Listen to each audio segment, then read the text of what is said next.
দেশের নতুন প্রধান বিচারপতি হিসেবে নিয়োগ দেওয়া হয়েছে সৈয়দ রেফাত আহমেদকে। রোববার শপথ নিয়েছেন দেশের 25তম এই প্রধান বিচারপতি।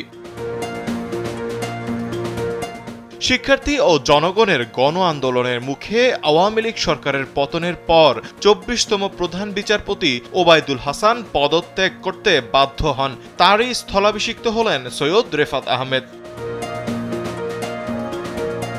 সৈয়দ রেফাত আহমেদের জন্ম 1958 সালের 28 ডিসেম্বর। তিনি বাংলাদেশের প্রথিতযশা সিনিয়র আইনজীবী ও সাবেক attorney general barrister Ishtiaq Ahmed ও ডক্টর সুফিয়া কামালের পুত্র। ভাষা সৈনিক ও 21 পদকপ্রাপ্ত ডক্টর সুফিয়া আহমেদ ছিলেন বাংলাদেশের প্রথম নারী জাতীয় অধ্যাপক। ওয়ালটন ফ্যানের অ্যারোডাইনামিক ব্লেড ঘরের কোনায় কোনায় ঠান্ডা বাতাস ছড়িয়ে হাওয়া বদলে নেয়।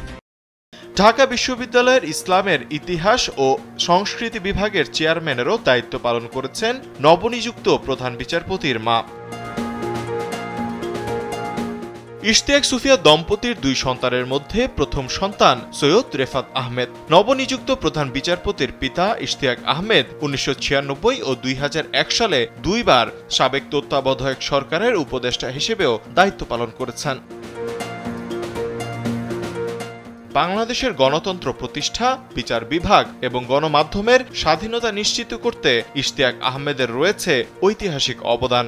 সংবাদপত্রের স্বাধীনতার পক্ষে তার সুতীক্ষ্ণ যুক্তির ভিত্তিতে 1990 এবং 1996 সালে সাপ্তাহিক যায় যায় দিন, সাপ্তাহিক রোববার, সাপ্তাহিক খবরের কাগজ এবং দৈনিক মানবজমিন প্রকাশ বন্ধ সংক্রান্ত সরকারি নির্দেশনার বিরুদ্ধে আদালত রায় প্রদান করেছিলেন। এরশাদের শাসনামলের বিরুদ্ধে সুস্পষ্ট বক্তব্য ও সক্রিয় সংগ্রামের জন্য নবনিযুক্ত প্রধান বিচারপতির বাবা 1983 ও 1987 সালে কারাভোগ করেন।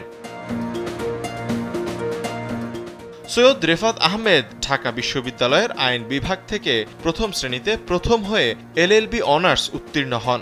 যুক্তরাষ্ট্রের অক্সফোর্ড ইউনিভার্সিটি থেকে এমএ পাশ করার পর যুক্তরাষ্ট্রের টাফট ইউনিভার্সিটির Fletcher school of law and diplomacy থেকে ডক্টরেট ডিগ্রি লাভ করেন। এরপর 2003 সালের 27 এপ্রিল হাইকোর্ট বিভাগের অতিরিক্ত বিচারপতি হিসেবে নিয়োগ পেয়ে 2025 সালে স্থায়ী হন সৈয়দ রেফাত আহমেদ।